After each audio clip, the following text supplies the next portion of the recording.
Hello and welcome to the final full trading week of September.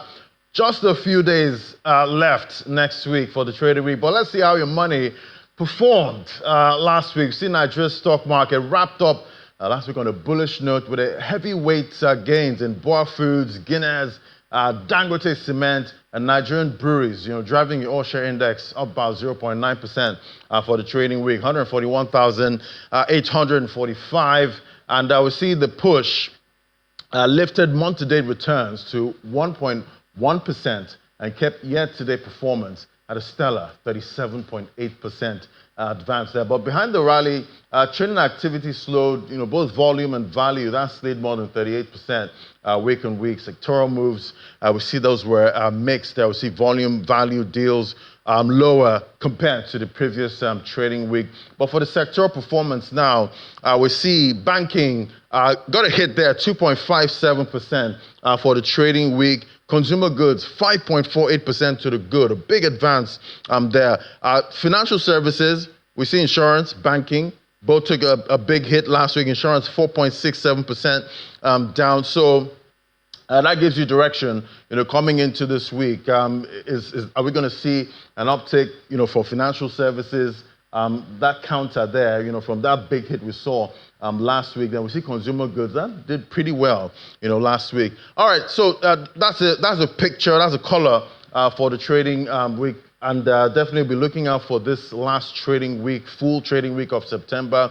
We'll see if the bulls continue, even though we had some, moments of weak performances this month. We're still up 1% in September. Quite impressive. We'll see what the next month holds for the bulls and the bears. Let's get to some other stories now. Billionaire businessman Femi Otedola has hailed the Dangote refinery as a historic leap for Nigeria's energy independence and economic future, while commending President Bola Ahmed Tinubu for having the political will to fully deregulate the downstream petroleum sector. In a strongly worded statement, Mr. Otedola said deregulation has broken the grip of entrenched interests and ushered in an era of transparency, competition, and accountability. He warned that some operators, particularly depot owners under DAPMAN, are clinging to an outdated fuel import model that is fast becoming irrelevant in the face of local refining capacity. He says the game has changed, he declared, adding that with over 4 million metric tons of storage capacity lying idle and Dangote's 8,000 eco-friendly trucks transforming fuel distribution, depot owners must adapt, restructure, or risk bankruptcy. According to him, Aliko Dangote's refinery is not the problem, but the solution to decades of inefficiency, subsidy fraud, and rent-seeking in Nigeria's downstream oil sector. There we have it from the billionaire there. We'll keep tracking those responses going forward. Well, let's get a check now what's playing out with natural resources. The federal government has revoked 1,263 mineral licenses nationwide in a sweeping move to sanitize Nigeria's solid minerals sector. Minister of Solid Minerals Development, Dr. Dele Alake, announced the decision in Abuja, stressing that the action targets speculators and non-compliant operators. The revoked titles include 584 exploration licenses, 65 mining licenses, 144 quarry licenses, and 470 small-scale mining leases, all of which will be deleted from the electronic mining cadastral system. As Alake said, the affected companies failed to pay mandatory annual services fees, warning that the era of keeping licenses in drawers for speculative purposes is over. He added that the reforms will open the space for serious investors with the financial capacity to develop Nigeria's mineral resources. All right, now to insurance. Now, we see the National Pension Commission. They've issued new guidelines banning significant cross-shareholding among licensed pension fund operators in a move aimed at strengthening transparency, governance, and the protection of pension assets. Effective immediately, the rules define significant cross-shareholding as any situation where an individual or entity holding at least 5% equity in one LPFO acquires or becomes entitled to acquire a similar stake in another. This could arise through direct purchase, conversion of debt to equity, inheritance, or mergers and acquisitions outside the pension sector. PenCom made clear that no person shall hold or continue to hold or otherwise enter into any arrangement or agreement that would result in significant cross-shareholding across multiple pension entities. All right, let's get a quick check on the oil market. Now we see oil prices gained today, supported by geopolitical tensions in Europe and the Middle East. Although the prospect of more oil supply and concerns about impact of trade tariffs on global fuel demand, that weighed the prices there going higher, 0.54% start of the week. I guess this is the trend we've been seeing for the past couple of weeks now. The week started off quite strong, then we see some volatility going into the midweek trade. WTI crude, $63.15 a barrel, a bigger 0.75% advance there. We see the contract for October, that's WTI, at $63.15, up about 47 cents.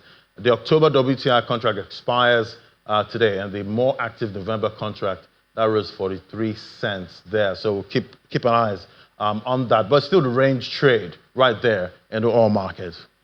All right, let's talk about issues there in Nigeria stock market. See, the director of the Institute of Capital Market Studies at the Nasarawa State University, Professor Uche Waleke, has called on the Nigerian Exchange Limited to implement a phased approach in its proposed plan to extend the trading hours from 5 to 8 hours there. Over the weekend on Capital Market, Professor Waleke listed some advantages of the initiative, but cautioned on the negative impact this could have on the market. Take a listen. The upsides, okay, liquidity is one of them, all right? The other one too is price discovery. When you have longer sessions, it also allows the market time to digest market information. So to that extent, you can also say it also helps to boost the price recovery. And of course, in terms of revenues for the exchange, revenues for regulators, revenues for brokers, that's likely to increase. Of course, for each share that is sold in the market, the exchange gets something, and for each share that is bought, the exchange gets something. So the more the activity will have in the market, the more revenues they make. The costs you mentioned, operational costs, yes, that's on the downside. That is given because when you do that kind of thing, you're stretching the number of hours. Of course, you're employing staff. Your overheads will rise, whether with respect to brokers or exchange or the regulator. So that's a fact, that you have mentioned.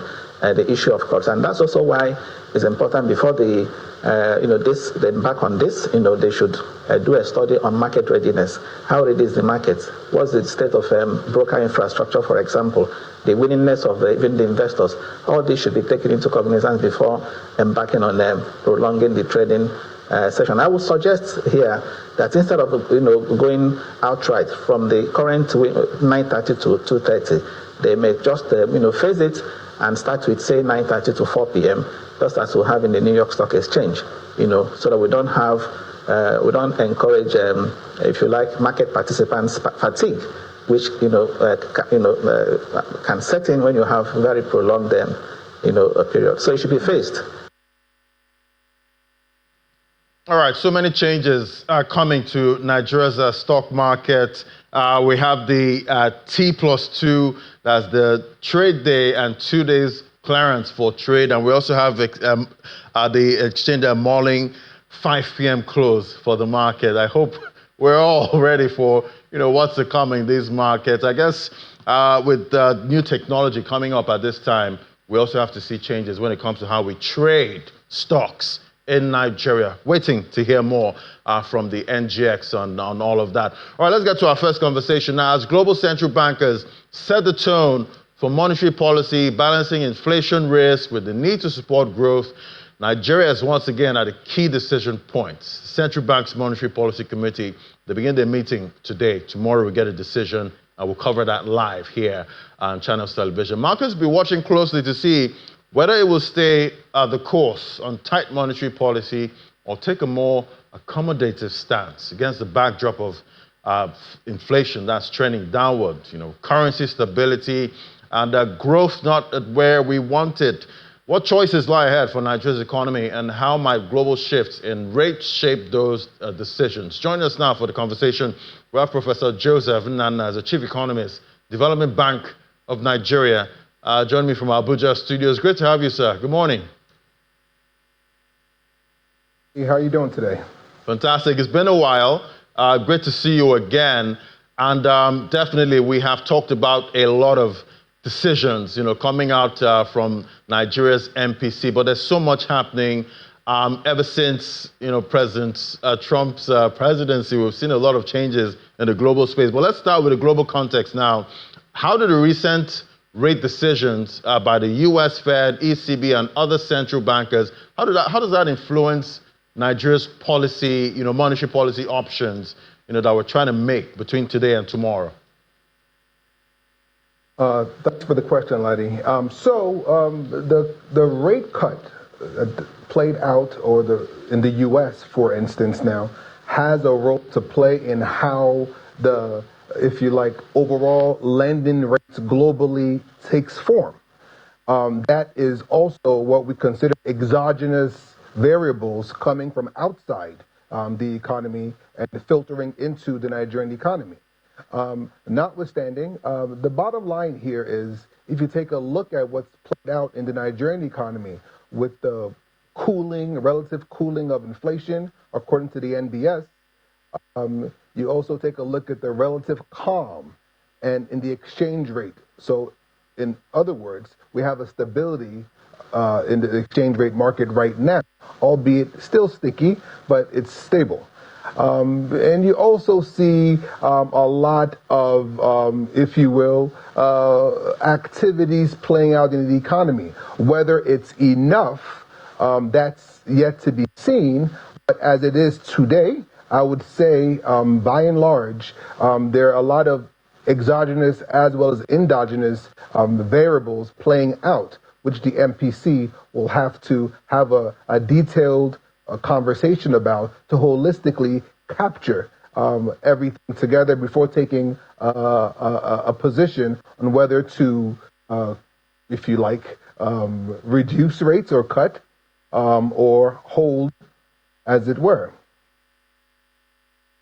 The decision to make there, if we see the inflation trend for most of the August that we've been through, we've seen 2020, the inflation rate was about 13%, 2021 about 17%, 2022 21%, 2023 26%, 2024 32%, 2025 we're at 20.12%. So we've seen that downward trend since the rebased data from the NBS.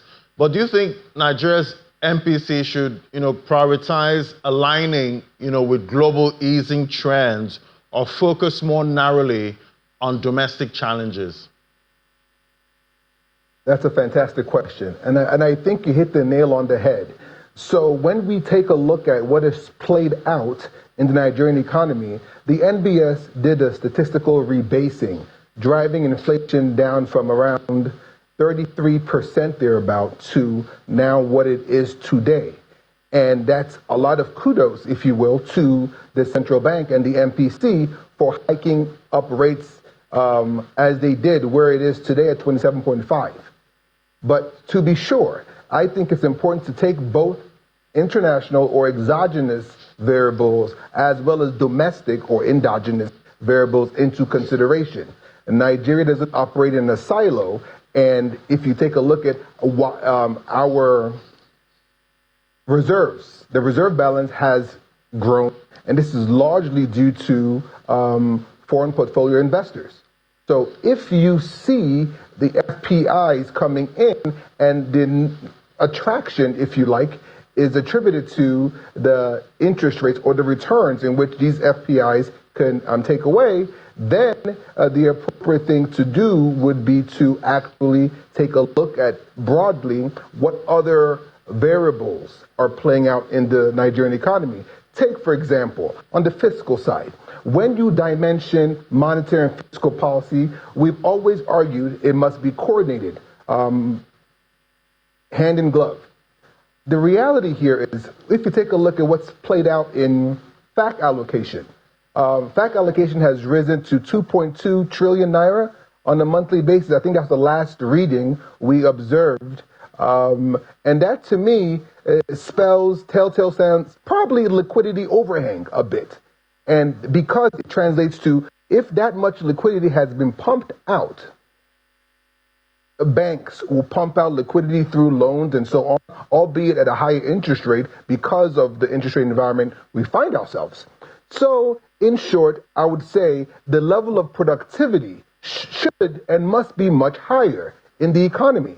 That way we can see more jobs being created and so on and so forth, industries emerging and so on. But the reality is that we've seen currently right now, according to the NBS, GDP is around 3.4%, thereabout.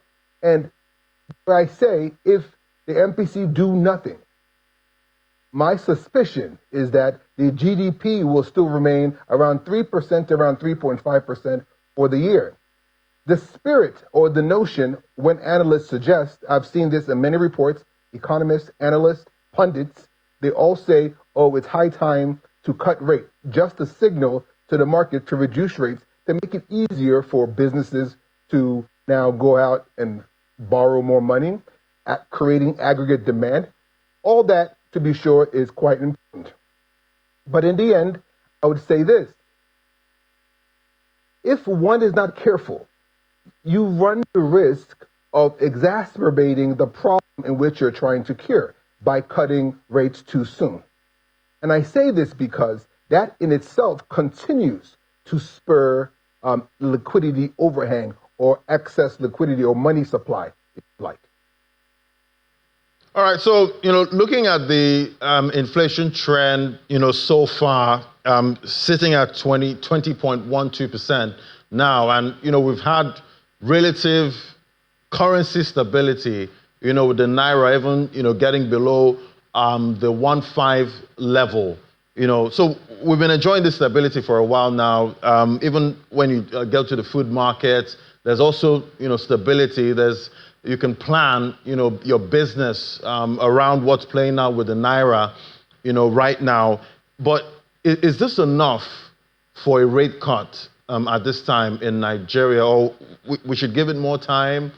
And how much time is enough? Another fantastic question, Laddie. So, in my view, I believe it is important to give it more time because the reality is we had a statistical rebasing which brought inflation dramatically to what it is today. And of course, the MPC supported this drive by hiking up rates to, if you will, deter businesses from taking loans at any price point. So overall, what we see is that it's important for the MPC at this point to still hold. It might seem like a counterintuitive or, if you will, a contrarian view, but I think holding might be a more conservative approach to take just to ensure that the rates continue to go down. Because if you remember now, we are in harvest season. So depending on what part of the country you find yourself, a harvest season is from late August to September all the way through about January thereabout. But right now, if you go to the market and ask households, ask MSMEs, ask traders, how much is a tuber of yam? You see the prices haven't really dramatically declined, as it were. However, I suspect prices may continue to come downwards because, especially food inflation, because we're in harvest season. Again, it's also important to take a look at what tends to happen with post-harvest loss because of insecurity and so on. But that's a fiscal issue. So when we consider the fiscal landscape, has the administration done enough to curb down the insecurity? I think the answer is yet to be determined because it's all predicated on the outcome of harvest season. If post-harvest losses decline a bit, if people generally feel more comfortable, more secure, it all boils down to how you truly feel. Does your money take you as far as it needs to go? The answer will tell you right there. Most households will say prices are still relatively high. But if you look at the inflation rate, it's 2.2%. notwithstanding, I still believe that the MPC will have to be very conscientious, deliberate in the decision they take because it has far-reaching implications. While I know to cut because the global trend is to cut to stimulate growth, the question really is the growth path we're on today, even with a rate cut, would it stimulate more growth between now and end of the year to get to a 4.5% GDP growth rate? I don't think so. So, in my mind, if price stability still remains the core mandate, among other ancillary objectives of the central bank, I would say perhaps it's apropos to just essentially hold for now. Maybe in the next meeting, depending on the pathway of inflation, if inflation continues to take a downward pathway, then maybe in the next meeting, it's high time we now cut to stimulate more growth to feature into next fiscal year. So that means at this point, a hike is out of the question. Absolutely. All right.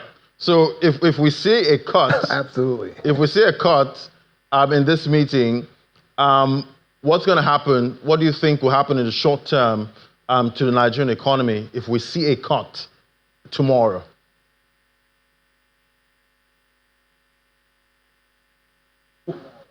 Okay, if we see a cut, is depending on the size of the cut. So let's say 25, let's say 25, 50 basis points. Is a mere signaling to the market that more cuts are coming down the line and we're trying to stimulate aggregate demand, make it easier for borrowing costs to come down, and so on. So that's important too. I'm not taking my eye off the ball there, but all I'm simply saying here is you run the risk of cutting too soon, only to exacerbate inflation, in which you've been doing a fantastic job in curtailing so far. So, by and large, I would say if you cut now 25 to 50 basis points, it's inconsequential, immaterial. There will be no relative movement in terms of aggregate demand. However, if it's a much larger cut, say 100 basis points and so on, then you might see some degree of aggregate demand, more borrowing, more lending to SMEs, and so on. But as it is today, 25, 50 basis points is what most analysts have opined. I'm of the view it's important for the MPC to hold. That way we get better visibility as to how it's playing out in terms of harvest of the crops, because food inflation is a major driver here.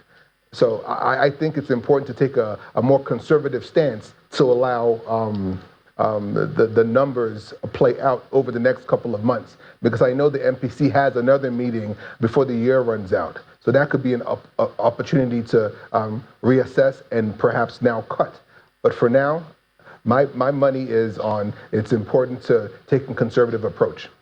Right, and definitely we've heard the manufacturers, organized pirate sector, they've been calling for a cut for the longest time when it comes to interest rates. But let's look at the foreign side of things now. What impact could a hold outcome or a cut have on investor sentiment and, that's foreign investor sentiment and capital inflows?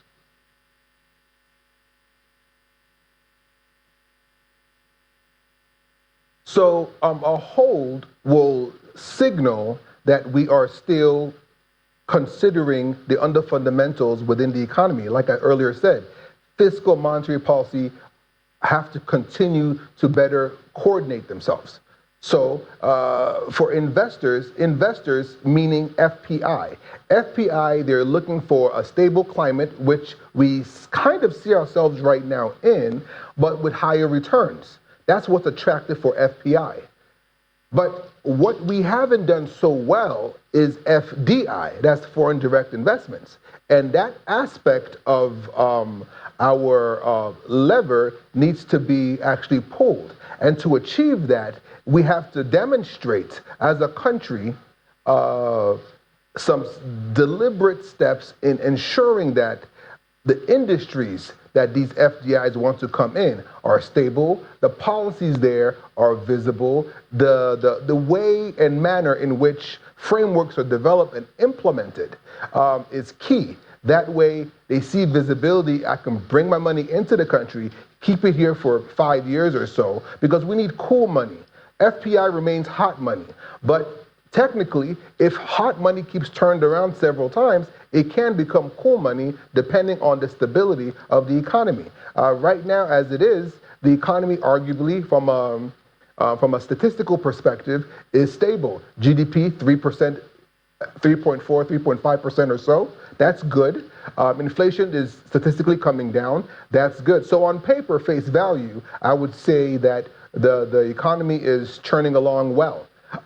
However, those folks at the bottom of the pyramid, households, MSMEs, are still feeling a bit of a pinch because of high borrowing costs, which a cut will support that narrative. But again, it's a delicate balance, because if you cut too soon, you suffer a liquidity overhang. If you recall, at the top of the hour, I mentioned the allocation, FAC allocation.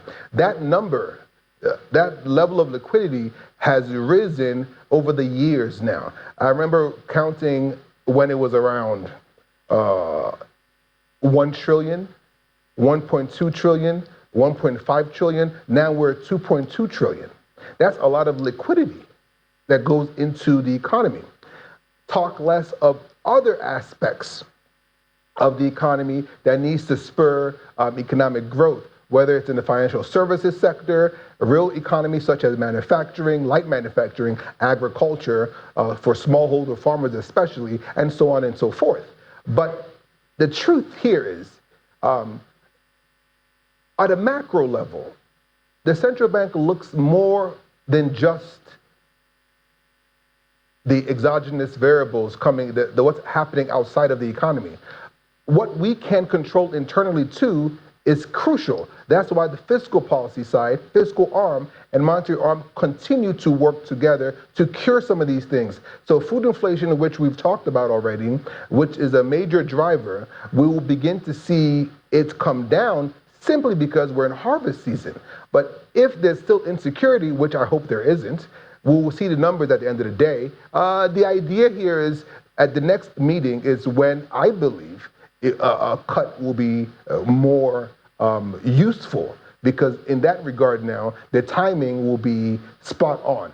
But your guess, Laddie, is as good as mine right now. The conversations are ongoing, but I suspect that the central bank governor, he has gone on different speaking engagements, and in my mind, the language he's used, he's signaling a cut is imminent, which, again, the MPC will ultimately decide that. But in my mind, it's key to hold right now, simply because we need to see inflation levels come down further and make sure it is real inflation coming down and not just statistical. Exactly. We need to feel it, when we go to the stores and the markets, and actually feel that inflation has come down when I'm spending, out there. But do you see better coordination between the monetary and fiscal policy side? Do you see that emerging, or are they still pulling in different directions?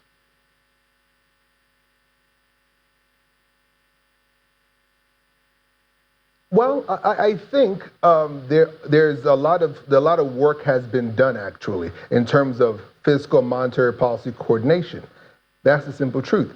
You see the fiscal policies coming up, different frameworks and different sectors. For example, there's this industrial policy that's coming online shortly through the Federal Ministry of Industry, Trade, and Investment. That's very useful because Nigeria requires an up-to-date, a long-term plan for industrial policy. That's fine.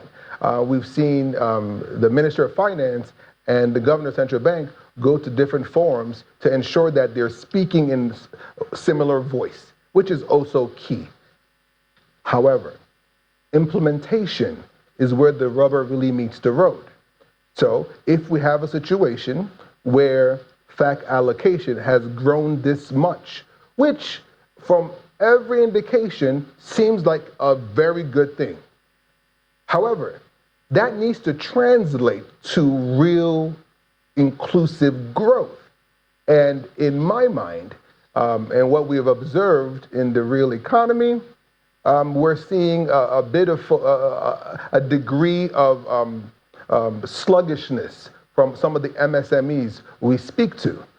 Notwithstanding, on the fiscal side, though, those at the bottom of the pyramid, the fiscal side has done a good job in capturing those folks and giving them the safety net tools, these automatic transfers to support their businesses and just to support their livelihood. I've read in a few papers where the Minister of Finance received 3 payments.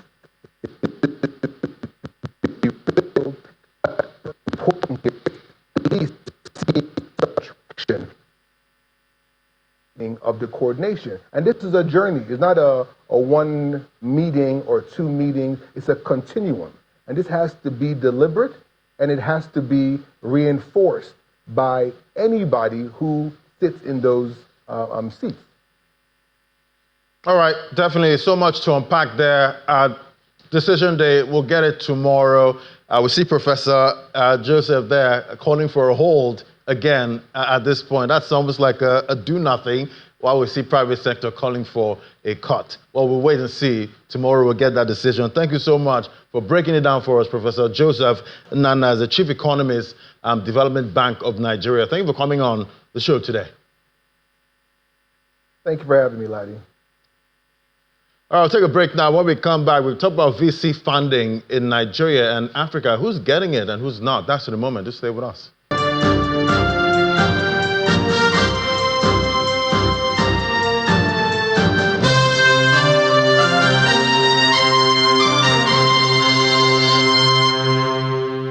All right, now we explore a very relevant and troubling trend in Africa's startup and venture capital ecosystem. Although venture investment is increasing, we're seeing women-led startups are still dramatically underrepresented in what is being funded. According to a recent Brita report, in 2025, 3 out of every 4 venture dollars in Africa has gone to male-led startups. This has serious implications, not just for fairness, but for economic growth, innovation, job creation, and inclusion. So today, let's dig into what causes this imbalance, what is being done, and what needs to change for women founders to share more equitably in the growth of Africa's venture market. Join us for this conversation. We have Sholakwe Kingpelu, who's a co-founder, Revokes, joining me right here in the studio. It's great to have you. Good morning. Thank you so much, Ladi. Good morning. Fantastic.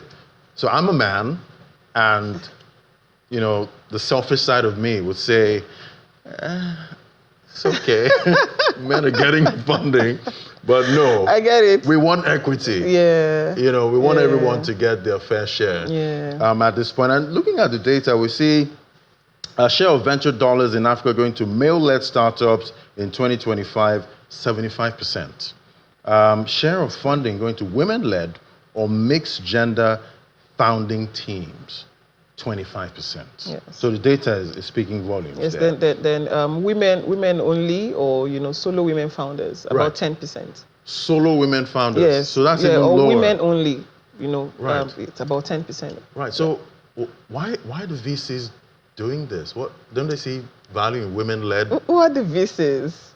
Who are the VCs? I mean, that's where we start from. Are they mostly men? Actually, yes, that's the answer, Right. right? So you look at the ecosystem, and then you look at the makeup of the ecosystem. The VCs raised largely from the limited partners, who are the capital providers. The capital providers are mostly men. The VC operators, who are, the GPs, they are mostly men. And so this is where the buyers seep in, right? It's implicit. It's almost, some people are listening to the conversation and they're like, no, but I don't deliberately make this decision. I fund who I see. But the truth is, Ladi, you have some bias towards your friends, your people. Like, we know our people. We say it, even on the street, like, know your people. Your people, the people who've got you, right? So the challenges are the implicit bias that seep into the ecosystem of, venture funding itself.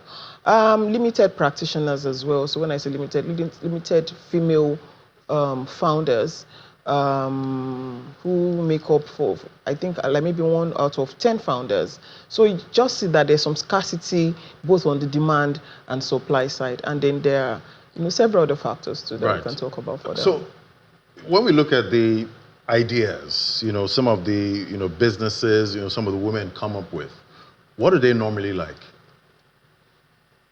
Say that again. I'm not sure. The businesses, the women, yes, come up with the ideas, yes, they bring to the table, the kind of business they want funding for. Yes. Oh, they are diverse, but we've seen more women in AgTech. So that's one interesting ticker we are celebrating. For instance, AgTech, particularly women-led AgTech, raised significantly better last year than now. But we have women in fintech, we have a lot of them in health tech, and other different business sectors. So women don't do financial services that much? Yes, women, yes, we do. I am in fintech, I'm co-founder of Harvest, but there is also that scarcity in fintech. And fintech has the dominant, raising capacity. Mostly, but we've seen marking closely to that clean tech, renewable energy significantly on the continent. We all understand why that will happen. But away from that, I am a woman in fintech.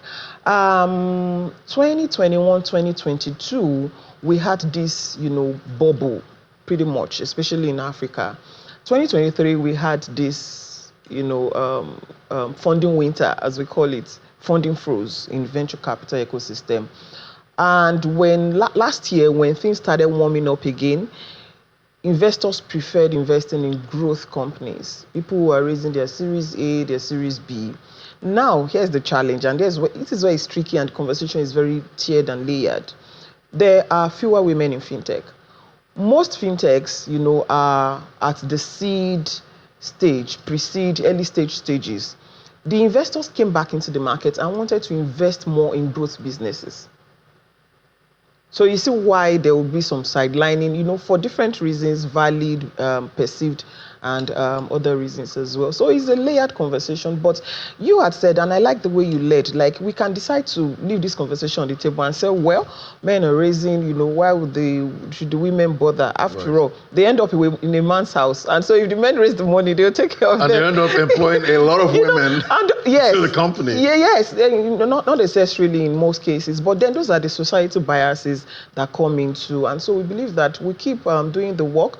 The women founders, we should be more transparent and, know our numbers, because those are some of the challenges that even we've gotten feedback on. Know our units of economics, get our data room ready, evaluation, all of those things, like really, really stress test our numbers, the businesses.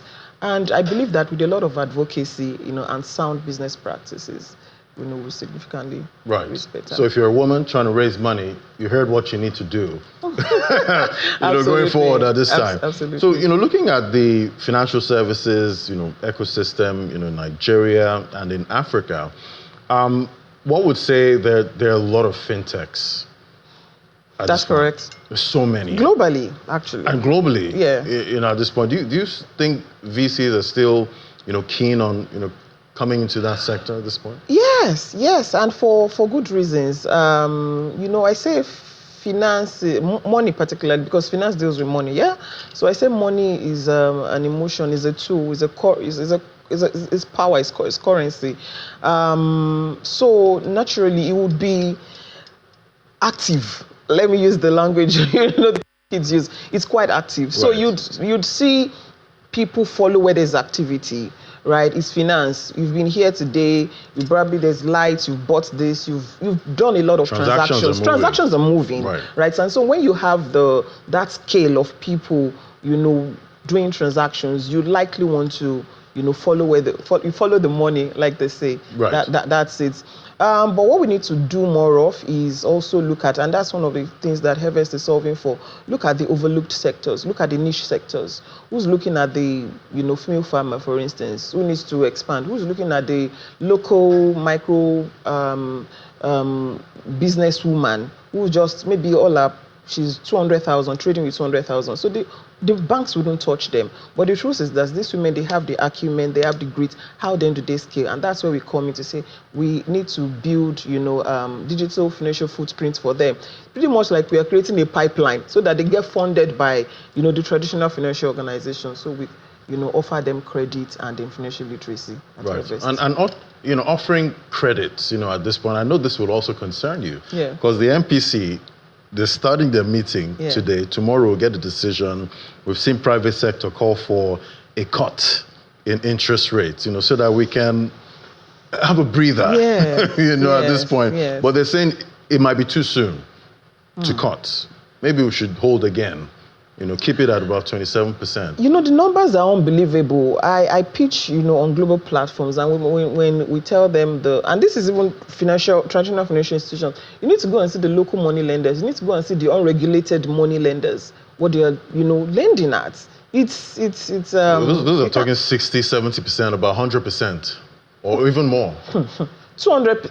People are lending 20% monthly, because those are sharks. Because it's crude. Shylocks, like they literally want a year. And that's why we need to do better formally with this interest rate so that we can have these people come into the right markets, lend at reasonable rates, and then do better at trade and markets. It's smart economics, right? We can't keep hurting the numbers and pushing more people out of the financial system. We are outpricing them.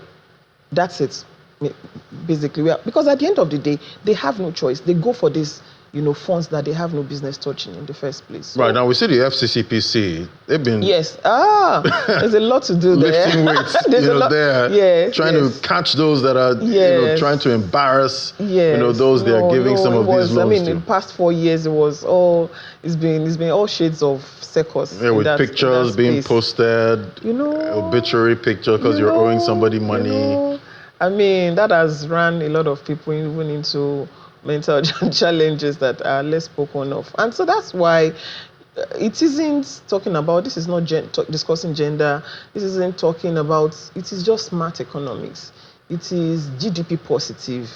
It is job positive. But they're also scared of stoking inflation again. Since we've been seeing inflation numbers tending downwards with the data at this point. So that we don't want to stoke inflation back and put in excess liquidity into the economy. So it's like a delicate balance. I know it's not an easy job, right? But it's got to be done. So we believe that they have the right people there. But so far, interest rates have been on the high side in the country.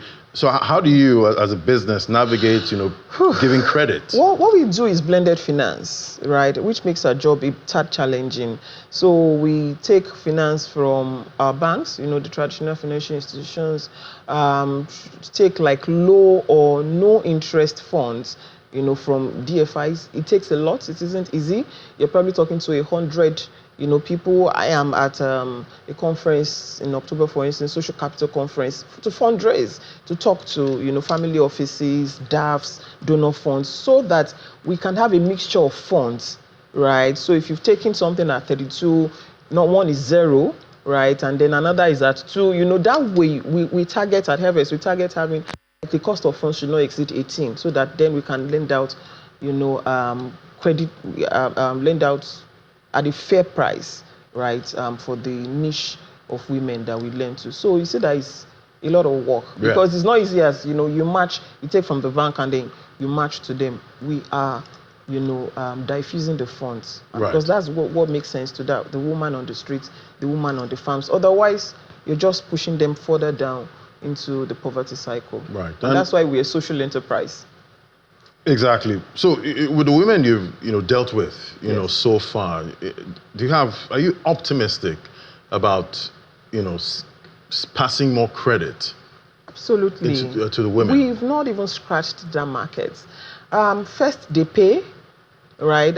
They are credit positive.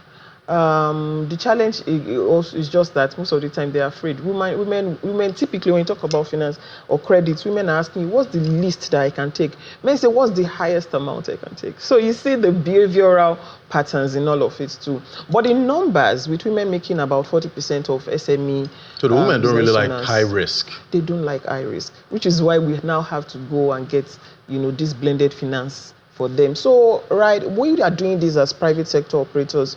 How can we get, the public sector, other parties to layer on funds like this to allocators like us, right? So that we don't have to do all the hard work by ourselves. So then they don't like they don't take high risk, but they quickly, because they don't like the risk, so they are paying back, right? So the MPL isn't bleeding.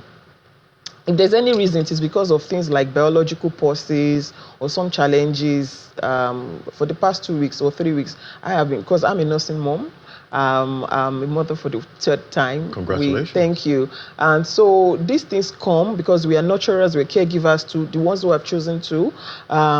So this biological pauses or lifestyle that doesn't make growth linear as it is for other people or men. Like I would say, at least my husband, he can afford to go to work and do everything, but then I am the one who knows biologically what has happened to me in the past 2 years. So some of these things affect work. So how do we make spaces? How do we create chances for some of these things as well? So overall, it is an ecosystem conversation that should be looked at and then make room. So we are not saying dumb down. We are not saying lower the barrier, but how can we find balances for the natural challenges, the bias out there, and there's so many challenges that a lot of women face when it comes to accessing affordable and easier finance. Right. So let's not make the funding circle the boys' club.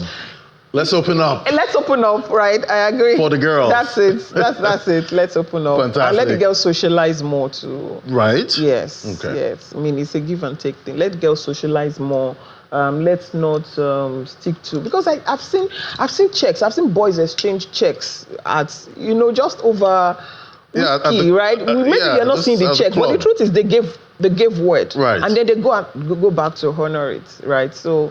So let's get a girls' club that can operate in that manner. We have a lot of them now around, but then let's have more, and then let's also, like I say, get the sponsors. We are trying to diffuse power. We are not trying to upturn things. The people who are the chair cutters are mostly men, right? So how can we have more of these men to spread out the wealth and allocate to gender-focused or gender-balanced funds? Right. It's important. All right, we'll keep tracking. See, hopefully we'll see some growth, going forward. Thank you so much. It was great having this conversation with you, Sholakme Akinpelu, co-founder Hervest. Thank you for coming on today. Thank you, Ladi. It's a pleasure. All right, we'll take a moment now.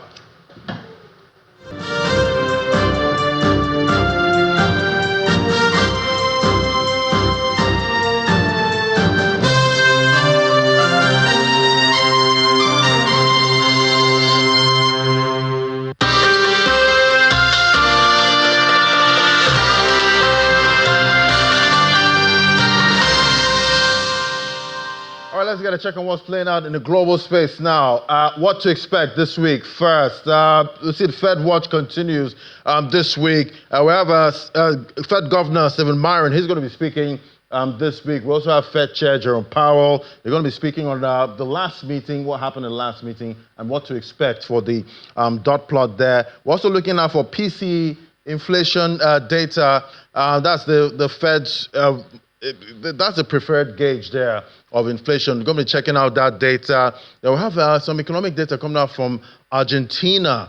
We have data that's showing, what's playing out with the economy. We know the president there, he's come up with some quite interesting policies when it comes to the economy. We'll get a check on what's playing out there. We'll have consumer sentiment from the Eurozone. Also from the biggest economy in Europe, that's Germany. We'll find out what's playing out there. All right, to some stories today now. Indian software stocks, they fell today after U.S. government sharply raised fees for the H-1B visa application, stoking concerns over higher costs and operational disruptions for the country's IT services sector. The Nifty IT index dropped nearly 3%, lagging broader markets, which were largely steady. Tech Mahindra led declines by falling more than 4%, while Tata Consultancy Services shares that dropped by 2.5%. Then we see the People's Bank of China. They've left the benchmark loan prime rate unchanged today as widely expected, leaving it at record lows as Beijing attempts to keep monetary policy loose and shore up growth. The PBOC left its one-year LPR at 3.0% as expected, while the five-year LPR was kept unchanged at 3.5%. Both rates remain at historical lows after several cuts since 2021. The LPR is based on considerations from 18 designated commercial banks and serves as a benchmark for lending rates, especially mortgages in China. And the UK economy is expected to face a challenging second half of 2025 with muted activity, rising inflation, and increasing unemployment. That's according to Barclays' latest economic outlook. Barclays forecasts real GDP growth of 1.2% in 2025 and 1.3% in 2026, with inflation expected to peak at 4.0% in September 2025. The bank anticipates CPI inflation will average 3.4% in 2025 before returning to 2.0% target by the second quarter of 2026. Despite robust activity data so far in 2025, including Q2 growth of 0.3% quarter on quarter, Barclays expects a slowdown in the second half of the year. Consumer confidence remains subdued, with the GfK consumer confidence indicator for September dropping 2 points to negative 19. Obviously, Asian stocks of Apple suppliers surged today on optimism surrounding demand for the new iPhone 17 model after Apple reportedly asked key suppliers to ramp up production following strong pre-orders. China's assembler, Lockshare Precision, and electronics maker Foxconn have been instructed to increase output of a standard iPhone 17 by at least 30%, with Lockshare asked to raise daily output by about 40%. That's according to information released over the weekend. And for other markets, now Bitcoin fell sharply today, easing from last week's one-month high as investors look past the Federal Reserve's interest rate cut and await more concrete cues on the U.S. economy. The world's largest cryptocurrency last traded at 2.5% lower at $112,843, retreating from last week's peak near $118,000. That's the strongest level since mid-August. The token ended largely unchanged last week as gains over the Fed cut optimism were offset by caution over future easing. Meanwhile, altcoins saw steeper declines today, with Ethereum plunging nearly 10%. I'll give you an update later on what's playing out.